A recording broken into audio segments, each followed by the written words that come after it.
La grande prière d'Azaria, insérée dans le livre de Daniel, est encadrée par l'élocution à cause de ton nom et glorifie ton nom.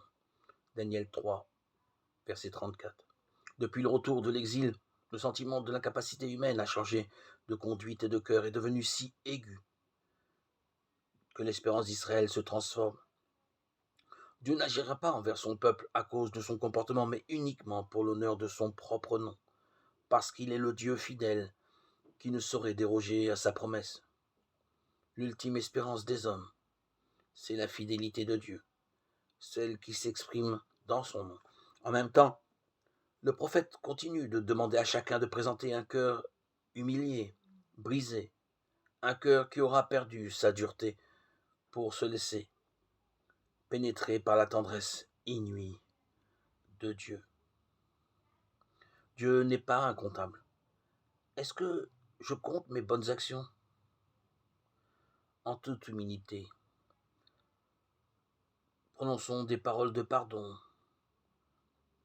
Nous recevrons la grâce. Ne cherchons plus les calculs. Nous ne sommes plus sous la loi. Nous ne dépendons pas des œuvres. Nous sommes les enfants de Dieu. Bien sûr, il est nécessaire de faire des actes positifs, de faire de bonnes œuvres, ce qui nourrira bien sûr notre foi.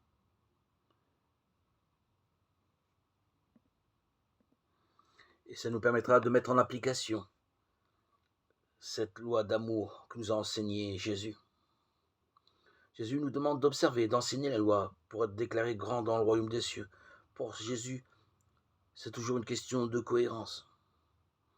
Seigneur, inscris ta loi dans mon cœur et que mes actes et mes paroles annoncent cette loi d'amour.